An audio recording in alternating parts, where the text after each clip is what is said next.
사기는 발언하는 건 누구 써는 안 되지. 응.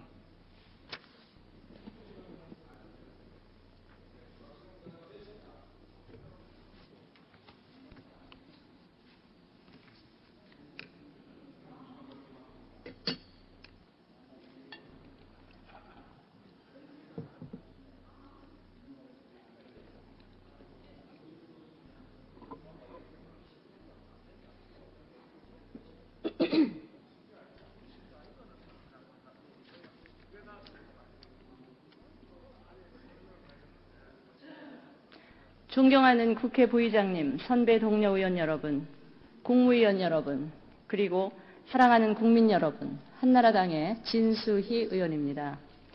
국회 본회의장을 정치 공작과 흑색 선전의 장으로 변질시키는 여당 의원들을 보면서 그들의 의혹 제기가 얼마나 허위 날조이고 무책임한 정치 선동인지를 국민들을 향해 고하지 않을 수 없는 오늘의 이 상황에 대해 안타까움을 금할 수가 없습니다. 총리 나오시겠습니까?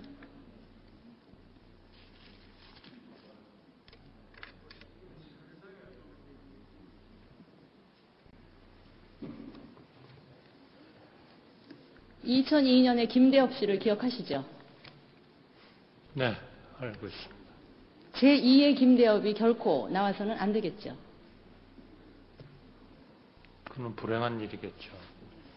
그러나 유감스럽게도 BBK 사건의 주범인 김경준이 제2의 김대엽이 될 조짐이 나타나고 있습니다. 그 이외에도 여러 명의 김대엽과 서른이 이미 등장하고 있습니다. 김경준이 어떤 인물인지는 제가 여기서 다시 반복하지 않겠습니다.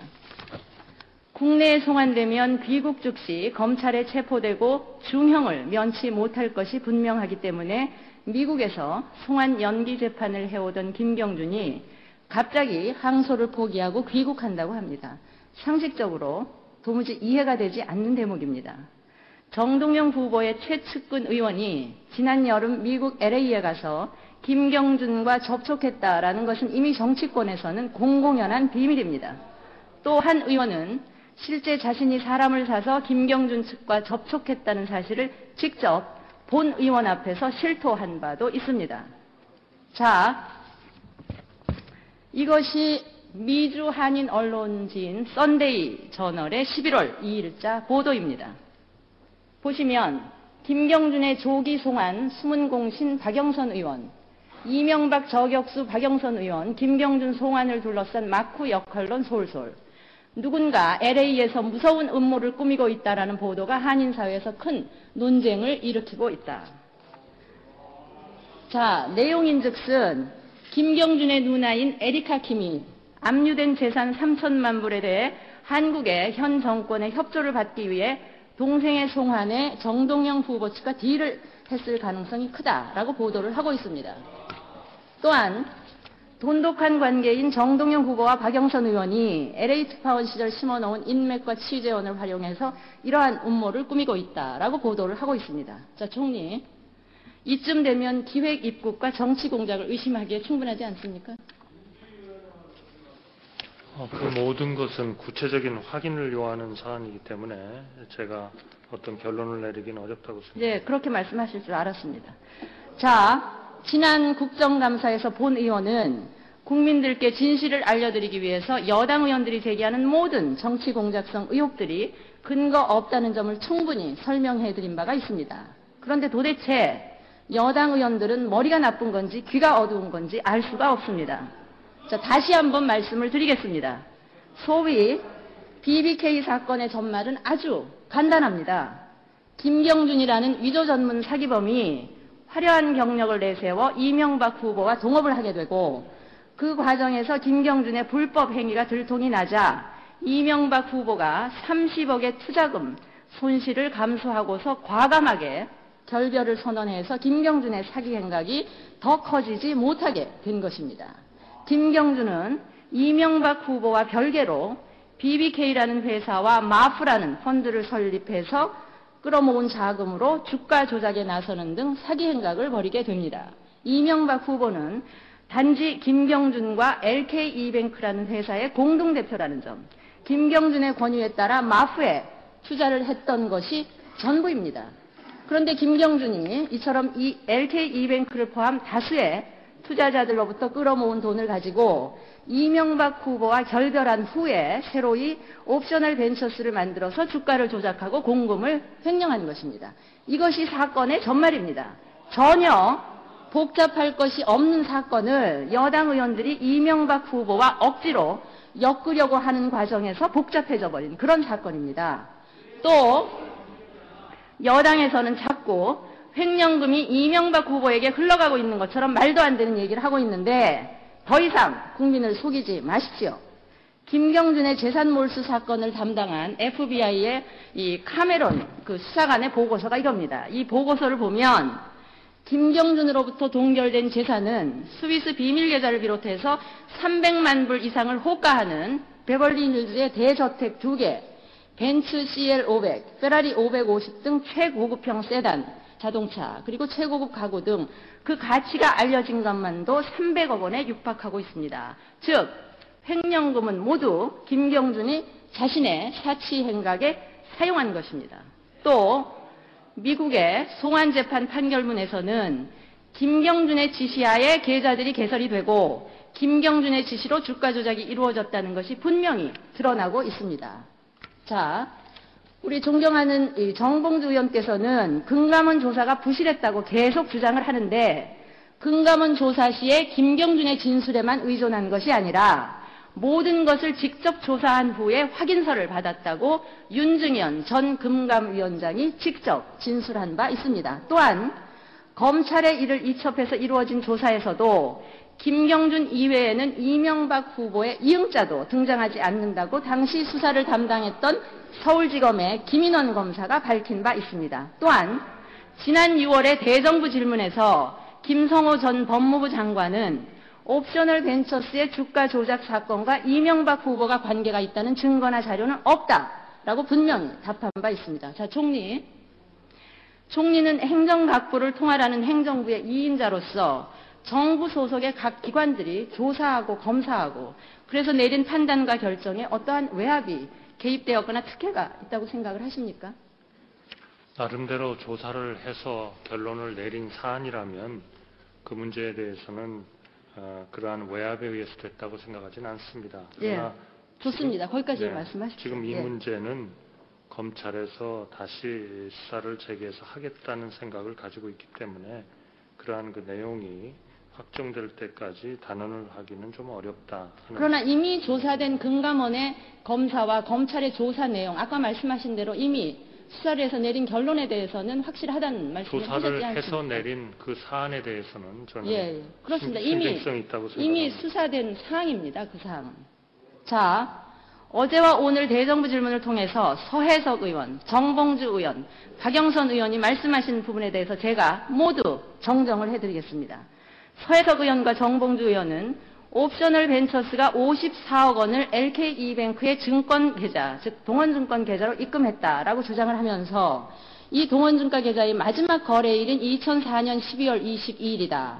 이때는 김경준이 미국에서 구속된 이후이기 때문에 이 계좌를 이명박 후보가 계속 사용했을 것이라고 주장을 했습니다. 자, 우선 54억 원이 입금된 시점은 이명박 후보가 사임한 2001년 4월로부터 6개월 후입니다. 또한 법인 회계 계좌가 아니라 김경준의 지시하에 김윤경이라는 직원이 개설한 증권 계좌였습니다. 즉 김경준이 멋대로 만들어서 사용할 수 있는 그런 계좌라는 말입니다. 더욱이 54억 원은 입금된 이후 해외 증권 매수에 전액 사용이 되어서 별도로 인출된 사실이 없습니다. 물론 이 해외 증권 매수는 김경준이 매수한 것입니다. 따라서 54억 원이 이명박 후보에게 흘러갔다는 의혹은 터무니없는 것입니다. 또한 이 계좌의 사실상 최종 거래일은 김경준 출국 전인 2001년 10월 16일이고 서해석 의원이 주장한 2003년 10월 16일과 2004년 12월 22일은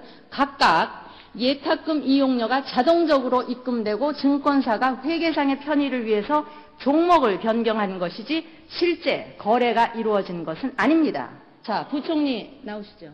총리 들어가십시오.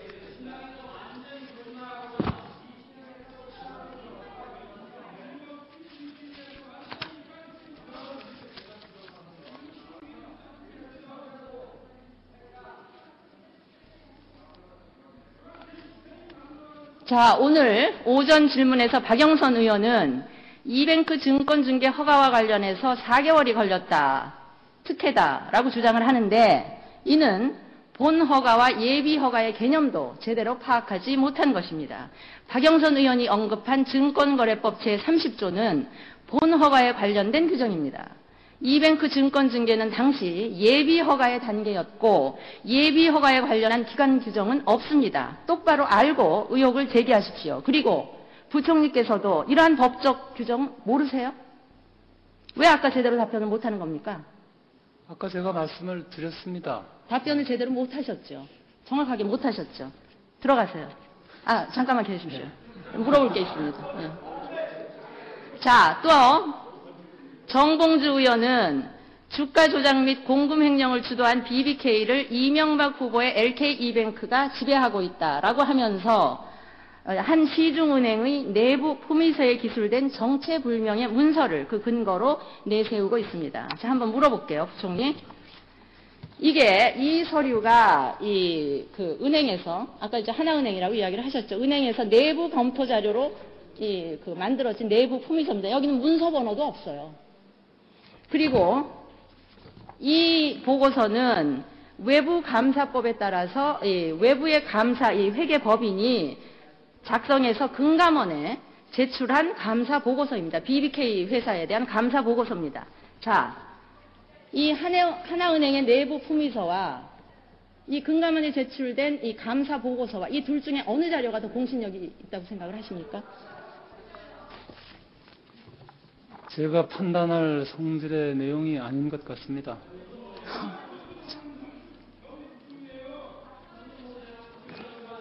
자, 이 BBK의 감사 보고서에서는 이거는 외부의 회계법인이 주주 명부와 주식대금 납입 증명원을 다 참고해서 만든 감사 보고서입니다. 이걸 못 믿겠다면 금감원 다 문 닫아야죠.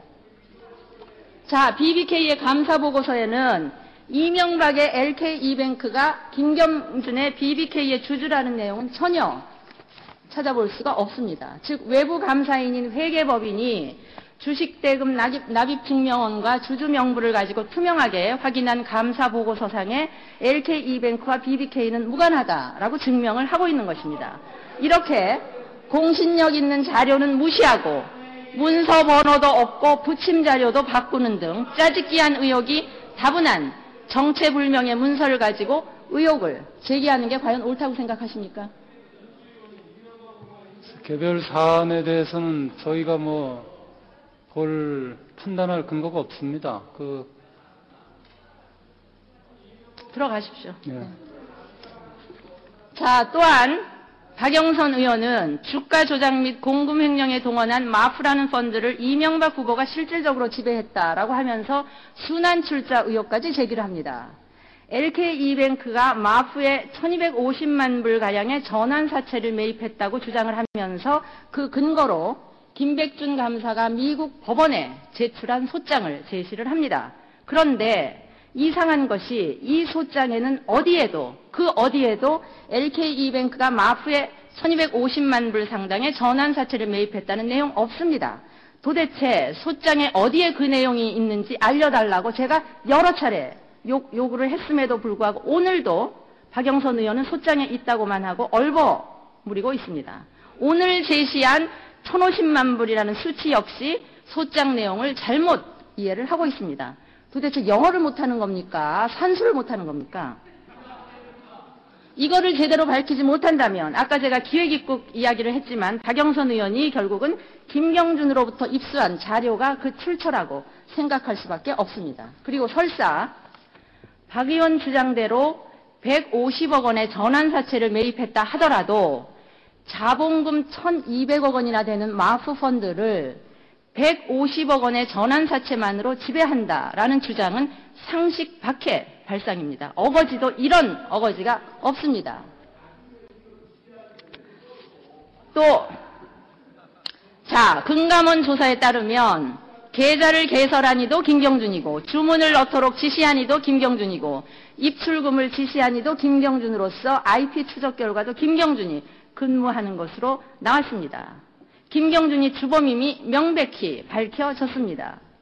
결론적으로 금감원, 검찰, 미국 법원 모두 이 사건이 김경준의 사기 행각이라는 것을 밝혀주고 있습니다. 자, BBK 사건에 대해서는 결론을 맺고요. 그래도 재정부 질문에서 원내 제1당의 후보인 정동영 후보에 대해서 한마디 언급을 하는 것이 좀 예의인 것 같아서 한 말씀 드리고자 합니다. 자, 정동영 후보는 최근 갑자기 반부패 연대를 외치고 있습니다. 그러나 정동영 후보가 신당의 경선 과정에서 차떼기, 명부떼기, 박스떼기, 심지어 콜떼기 등 소위 사떼기라는 신종 불법 타락선거를 자행해놓고서도 과연 반부패라는 말을 할 자격이 있는지 국민들은 기가 막혀 하고 있습니다. 자, 정동영 후보는 노무현 대통령 불법 명의 도용, 외곽조직인 평화경제포럼에 의한 주민등록법 위반 등 소위 명부떼기를 합니다. 아르바이트생 고용 선거인 명부박스 접수, 전북 도의원 생활체육회를 통한 선거인단 참가 신청서 무더기 발송, 충북 지역 공무원과 부인들 선거인단 등록 등 이른바 박스떼기를 합니다.